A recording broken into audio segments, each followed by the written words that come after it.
What is going on, guys? It is Wrestlelamia here, back with some more news. Join us now as we look at the wildest news stories and rumors you need to know, including prayers out to Ric Flair and family after hearing tragic news, a WWE legend returns at NXT Halloween Havoc, an ECW legend returns to WWE, did AJ Styles turn down a Hall of Fame induction, Steve Austin needs surgery, and much more. Be sure to subscribe and hit that notification bell for daily wrestling videos, and follow us on Facebook for exclusive lists. Also check out our new videos on Wrestlelamia XL. Now let's see the intro and get straight into our first story.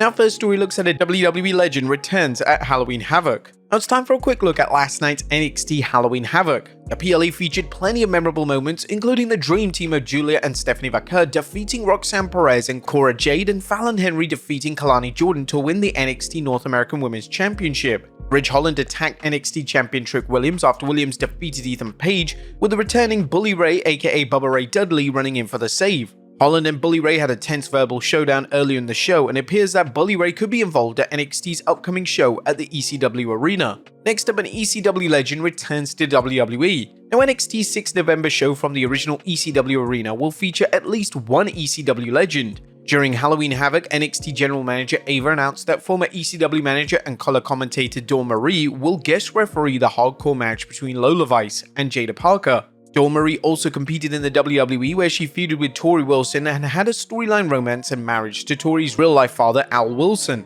Fans tuning into this week's NXT may also discover whether Bully Ray will appear at the 6th November show. But judging from his appearance at Halloween Havoc, it wouldn't shock us to see one half of the Dudley Boys show up. Next up, did AJ Styles turn down a Hall of Fame induction? There was interesting news concerning AJ Styles and his longtime stomping grounds of TNA Wrestling. Styles, who worked in TNA's early days in 2002 until 2014, was reportedly offered a spot in this year's TNA Hall of Fame class, which inducted Rhino and longtime TNA figure Bob Ryder. However, Fightful Select reports that the Phenomenal One turned down the induction. No reasons were given, but Fightful noted that people in TNA believe it's due to AJ's injury or active storyline. The report also mentioned former TNA star Monty Brown as a candidate for this year's Hall of Fame class. The report also states that TNA hopes that Styles will be open to wrestling in TNA, but it's unknown if this was suggested to Styles. With the WWE and TNA sharing talent, an AJ Styles return can't be ruled out, even if it's for one match. The idea of a joint TNA WWE PLE would likely be a huge draw, but it's unknown whether the WWE feels it would benefit the company enough to work an entire PLE with the promotion. What do you guys think? Should the WWE do a TNA PLE collaboration? Let us know in the comments down below. Next up, who was responsible for the WWE TNA collaboration? A TNA and the WWE's talent exchange is a success for both companies, but who was responsible for setting things up? During an interview with Fightful, Sean Ross Sapp, a former TNA wrestling president, Scott D'Amore, acknowledged that it was his efforts that led to the two companies sharing talent. The current TNA relationship with WWE is a great one and mutually beneficial. It's one of the reasons I reached out about initiating that relationship. What they've built since I've left has shown to have benefits for both sides. The former wrestler and manager for Team Canada discussed TNA's previous working relationship with All Elite Wrestling.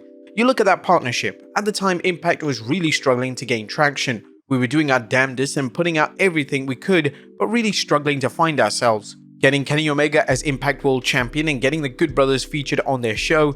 From a business point of view, the two Kenny pay-per-views were two of the three highest pay-per-views the company had had at that point. Even the one with Christian when he came in was pretty high when it came to buys. History has shown that it's tricky when wrestling promotions work together due to potential disagreements over finishes and concerns that one promotion's stars will dominate the other stars. AEW and TNA managed to avoid this for the most part, and Scott D'Amore noted that TNA benefited from its partnership with AEW. As for the WWE and TNA, both companies have avoided either side looking weak, as the WWE is sharing talent from its developmental territory NXT with TNA. While the case can be made that TNA looks inferior to the WWE since its talent are facing the WWE's developmental stars, fans don't seem to mind. The addition of new stars to both promotions have freshened things up, and according to the Wrestling Observer's Dave Meltzer, TNA's pay-per-views are booming as a result of the talent swap. The WWE stuff with TNA has definitely helped them on the pay-per-view. Their pay-per-view number was way up on the last pay-per-view. Their live attendance at the last couple of shows, they used to get 500 to 800 on these pay-per-views. Now they're selling out at 2,000. The biggest downside to TNA's talent sharing with the WWE is that TNA stars working in NXT, particularly Joe Hendry, who has previously stated that he's training there, have caught the WWE's attention. It wouldn't be a shocker if the WWE moved in and signed TNA talents currently participating in the talent exchanges. Not only would the WWE have the benefit of introducing them to its fans before any jump, it would also have the benefit of exposing these stars to the WWE style, potentially shortening any time they need in developmental before moving to the main roster. Hopefully TNA management understands this hugely potential risk. But you guys see any downside to the WWE TNA talent exchange? Let us know in the comments down below. Next up, El Hijo del Vikingo injured again. That's bad news for the luchador as the talented wrestler returned to injury, but a recent report suggests he's now hurt again. A fan tweeted a video of the spot where Del Vikingo was apparently injured, and PW Insider is reporting that the wrestler sustained a leg injury during a match at the TNA taping against Trent Seven. Inside the Ropes added that the match was stopped immediately as a referee threw up the X sign, signaling the seriousness of the situation. Soon after, medical staff checked on the star and stretchered him out of the ring. No word on the extent of the injury, but we're sending our best to El Hijo del Vikingo for a fast and full recovery. But not only that, Chris Bay also sustained a serious neck injury during the ending moments of the tag team match. According to Fightful Select, Bay was taken to a local Detroit hospital where he actually underwent surgery for his neck injury. Specific details haven't been disclosed, but it has been reported that Bay is recovering, and of course any updates on his condition have been kept private. We're also wishing Chris Bay a full and fast recovery. Next up, prayers to Ric Flair and family after tragic news. Now, sad news in the wrestling world as Wendy Barlow's son, Sebastian Kidder, who was also Ric Flair's stepson, took his life at the age of 24. According to TMZ Sports, Kidder died after suffering a gunshot wound Saturday afternoon at the family home in Georgia.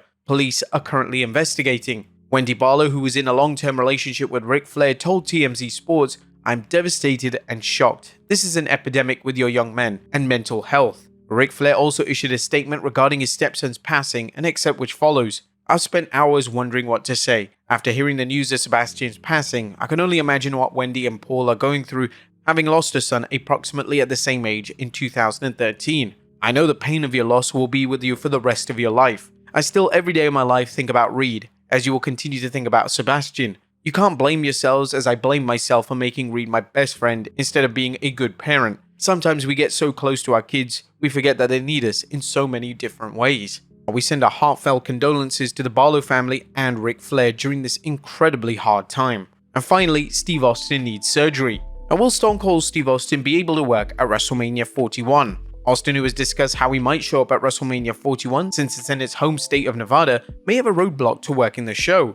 The Texas Rattlesnake recently spoke with Bobby Cass podcast, revealing an injury he needs to get fixed. Austin opened about how he tore his knee during his time playing football at North Texas State University. Running down on a kickoff coverage and I hit my guy, was supposed to block, and man, I went down. I never felt anything like what I felt on my left knee and I tore my ACL, but it was a mop end tear where you tear it in the middle and the edges are kind of frayed. That's why they call it a mop, but they can either repair it or not repair it. Based on the strength of my quads and my hamstrings, they didn't repair that knee. Stone Cold then explained how the nagging injury impacted his wrestling career. So anyway, subsequently, that's what led to all my knee issues down the road. And I've had an ACL, PCL put in there from cadaver ligaments several years ago. And you know, if I'm telling you like it is, and I will, I need a new left knee here pretty quick. The timetable for recovery from a knee replacement surgery is 6 to 12 months, with age and health factoring in. If Austin gets a knee replacement soon, it seems unlikely he'd be able to work a match without putting his recovery at risk. However, that still wouldn't rule out some type of appearance at the show.